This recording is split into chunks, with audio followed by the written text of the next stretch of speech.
Vamos a retomar el caso de Ñuñoa por la denuncia de violador que tendría un sujeto que está en este momento en poder de la policía, porque también ha generado bastante preocupación. Han surgido versiones de vecinos de que sería una especie de psicópata, o sea, habría casos anteriores, no se sabe con certeza, por cierto, nada, porque hay que investigarlo, pero se ha instalado el temor a los violadores, y vamos a conversar sobre esto con el psicólogo forense, funcionario de la Policía de Investigaciones, don Gonzalo Torrealba, que ha tenido la gentileza de conversar con nosotros. Don Gonzalo, muchas gracias por venir. Gracias a usted, y sobre todo porque nos interesa darle información a la ciudadanía, ¿no? Siempre que aparece un caso de violación o de denuncia de violación, hay un cierto cuadro de preocupación entre los vecinos y comienzan las versiones de que sería un psicópata en serie. Pero, ¿cuáles son los perfiles de estos tipos? ¿Son psicópatas en rigor un violador o tiene un perfil normal y puede ser ocasional, a diferencia de un pedófilo, por ejemplo? A ver, por ejemplo, bueno, primero que todo es necesario hacer una distinción. Un psicópata tiene la característica principal de establecer características, o sea, conductas que son delictivas, bajo frialdad emocional, ausencia de culpa, sin remordimiento y otro tipo de elementos que son reiterados y recurrentes en las personalidades de los psicópatas. Por otro lado, frente a una situación de abuso sexual, violación, se le atribuye la palabra psicópata y esta palabra genera un ruido bastante fuerte. Sí, porque además da sensación de más peligro, ¿no?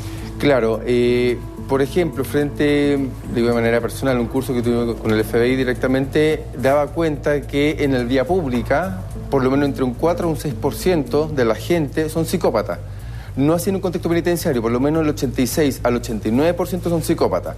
¿Qué quiero decir? Que mucha gente que comete este tipo de delitos, no mucha gente, sino que la gente que comete este tipo de delitos, se le cataloga como psicópata y por tanto genera en consecuencia una psicosis colectiva. Y por otro lado tenemos sujetos que frente a una situación aislada persiguen a la víctima, menores de edad, por ejemplo, esta situación en la cual el sujeto aborda a una menor, y acá también hacemos una pequeña distinción a nivel jurídico. El secuestro difiere del rapto. El secuestro, dentro de los secuestros hablamos de secuestro express, u otro tipo de secuestros que implican una ganancia económica.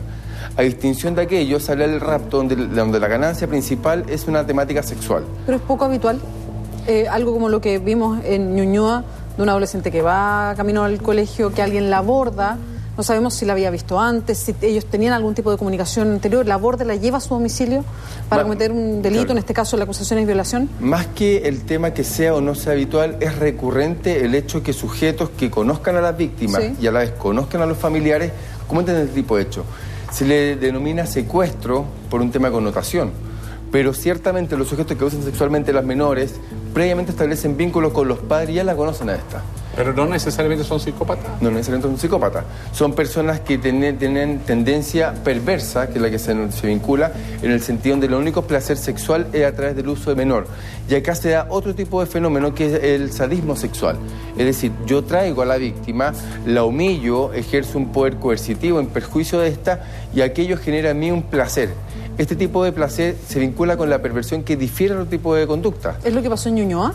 Por ejemplo, lo que pasó en Ñuñoa, lo que vimos, por ejemplo, el 2002 con Roberto Martínez Vázquez, el Tila, lo que pudimos ver el año 2001 con Julio Pérez Silva, que es el psicópata alto hospicio.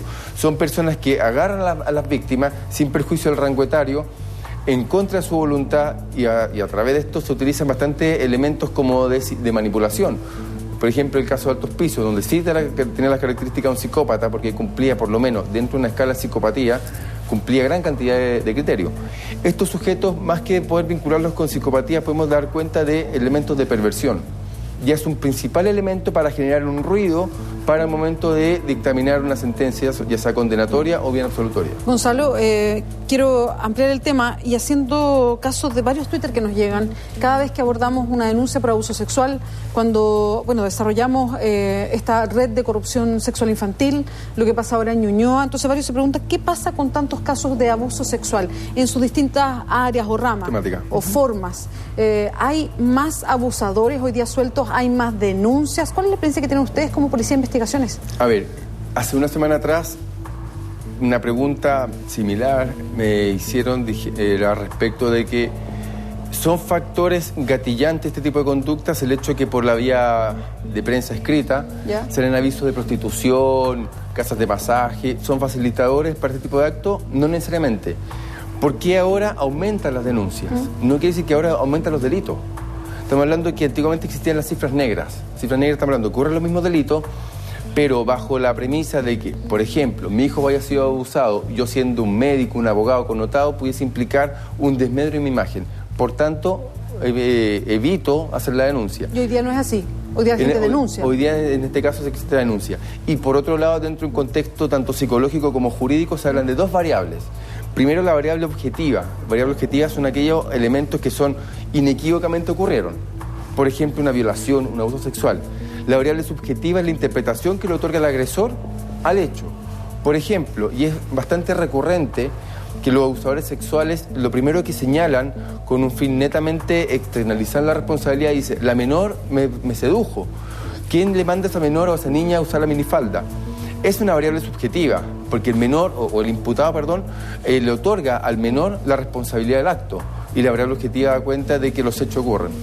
Bien, Gonzalo, muchas gracias. Gracias a ustedes, buenas tardes. Don Gonzalo Terrealba, psicólogo forense de la Policía de Investigaciones. Bueno, despejamos las dudas porque mucha gente nos preguntaba por Twitter.